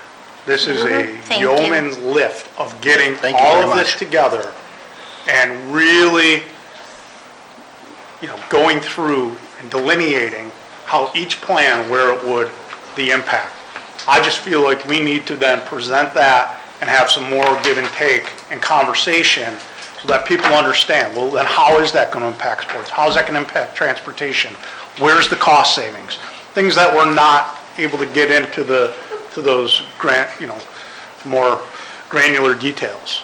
And I think it's important that we have that, or I'm not going to be able to make a decision that I can live with, that I would want to live with, right? Because we want something that's going to be sustainable for a long time. We do not want to be down this pathway again. That's what we're trying to do. Set ourselves up for the next 25, 40 years. Dr. Raby, is there a way we could get like counselors and the school administrators to kind of look at master schedules and see about course offerings and how that would change in those areas? Those specialized classes that so many of us want our kids in. How does that change things? The academy enrollment, because I know that's something we talk about quite a bit. How is that going to look because of having, and even just the opportunity for attending academy class, which we know has been kind of a concern with changes of building schedules, things like that. Those are all things that I think we need to kind of have more information on. As this young man asked earlier, couldn't have AP Physics because we only have 6 kids here, but if you have a combined high school, now you have a dozen, and now you have a class. Exactly. There's other things that, We need to there's a look lot at. of benefits to that could come out of it. There's a bunch of these ideas, like athletics, sports. How do we go about forming focus groups to look at this stuff? I mean, are we looking at this committee's done and we need to start a whole new type of group? Or what is our leadership structure like? So right now, as I mentioned to Mr. Vanderlip, is what I think the next natural step is to reengage with our school community in a transparent way. Present this presentation again for them to see it, and then weigh in on it. What are their thoughts and questions with regard to the redistricting plans presented? Perhaps what are some of their other ideas, right? Get that information, we'll just aggregate it, present that back to the board at the November 14th board meeting. That'll give enough time, a good 2-week period of time to gather that information. Then I think as a result of that, again, we don't know what that will look like yet, right? As a result of that, then make some determinations about task forces to look at some of these specific things. From academic programming, bargaining unit transfers, right? Athletics, extracurricular activities, orientations. If we do have students change schools midway through their high school career, we have to think completely different about what our orientation is going to look like when they go to those new schools. Student services, student support services, transportation, as it's been mentioned, scheduling. Right now we have block scheduling, traditional scheduling, taking a look at that. And then any other topics that come up from this thought exchange to focus on to make sure that we get it right. We strike the right balance between doing what's good for kids, not just in the short term, but the long term. I actually just remembered I had 2 questions. So I was looking at the progression of options and the tenets for decision-making, and the shifting of attendance zone and the middle school swap, dedicated special area classrooms and dedicated workspace was still in red. So my understanding was that East Middle is larger than West Middle. So why isn't that fixing the special area classrooms? Why isn't it providing more classrooms for the West Middle staff and students? Elementary, right? I think That's that's referring to If we're moving 90 students from west to east, you're talking about 30 sixth graders. Okay. Conversation with the building administrator, I was asked the question, how does this create classroom space? And the analysis is that it does not. It doesn't, It okay. will reduce class size slightly, but it doesn't allow them to add sections. So it could help with the middle school, but not the elementaries. So the question was specifically about the middle school. It was, Okay. yeah. So it doesn't help them, I thought it helped the middle school too, so thank you for asking. So that's what we're talking about. We're talking about the middle school. Right. So that's why, you have to look at the 3 teams that operate in 7th and 8th grade. Okay. And then, space. Okay. what would be our teaming structure going forward? That look, that's the way to create space at West Middle to enable the administration to utilize the space appropriately. Okay. And then East Middle can take more kids. Not an unlimited amount, but they can take more kids. do you know approximately how many kids they can take? Well, we proposed up to 130 on one Right. map, but then you have to answer the question, what happens for high school? Right. Do those kids Where do they return go? to the west side? Because of east side. Because West Senior has a significantly higher classroom count than East Senior. So that leads into my second question. Is that why we don't have a true east-west divide plan on We there? don't have a true east-west divide, and I do have maps I attached to did, this. yeah. Because it basically equalizes the high schools in terms of population. They become both around 900 and change. East is squeezing 900 and change into 54 classrooms. West is squeezing 900 and change into 81 classrooms. Okay. So you're just creating the same scenario that you have at the middle schools, Flip just on the flop. opposite side of town. Right. Yeah. See, I think that was very important to point out. Six classrooms. Yeah. I think one of the things the committee talked about was, we have a greater middle school capacity because of the closing of East Elementary on the east side. But we have the smaller high school capacity on the east side. Right. So, the question is, do you figure out a different way, or do you double shift kids, move 130 over, then move 130 back? I see. Just to echo a point Dr. Raby made, no one on the committee was interested in a 1, 2, 3-year coming back and doing the work all over again. I mean, we're shooting for at least 10 years. No more Band-Aids. Right. No more mistakes. We needed a real. That's why as we struggled with A through D and not being able to accomplish what the feedback was to the group at our initial meetings, that's why a more radical potential solution. Yeah, I think at a certain point, we have to put a value on, what is the value? Is the class size or the person having their own dedicated room? So that's, because nowhere in our goals does it say all teachers have their own dedicated room. But we should have small class sizes. So that might be something that has to be a give in on, right? Something to discuss. Yep. All right, are there any other board members who have comments or questions? All right, Just, do you have something? I guess it's just a personal thing. I appreciate everyone here for Yeah. being involved. I love having everyone at the meeting, and again, the rest of the board here for Oh. going through this and looking into it. I've been on the board a while, and this is really a breath of fresh air to see, so I appreciate it. Thank you. I appreciate your work on the committee as well, and I attended many meetings, and the committee was very well formed, and Thank you, team. yeah, thank you so Great much. work. All righty. Thank you to Sarah Yes.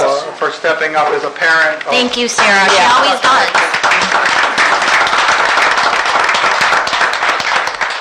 And to the rest of the committee members, some of whom couldn't be here tonight, there was tremendous feedback from those people, and we learned a lot during the process, and I appreciate that. Thank you. Thank you. Okay, if we are all done then with the meeting. I have one more thing. Okay. I'll shoot for really quick.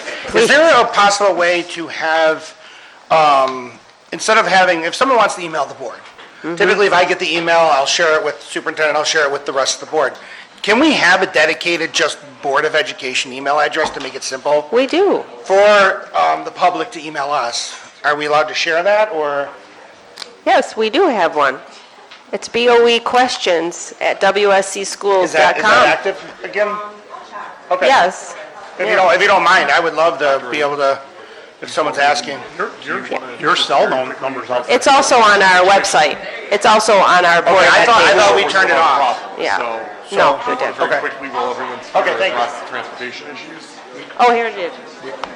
We talked about doing Yeah, it at the October 24th meeting. Yeah. Okay. And I'll have All right. I have something. Yeah. Okay. Just because we're now rounding into week 4. We're Yeah. still having problems? All right, I'd like to make a motion, or I'd like to ask for a motion to adjourn. I'll motion to adjourn. May I have a second? Second. Vince seconds. There's no discussion on adjourn. All in favor? Aye. Okay, motion is adjourned. Board is adjourned. Board meeting. All right.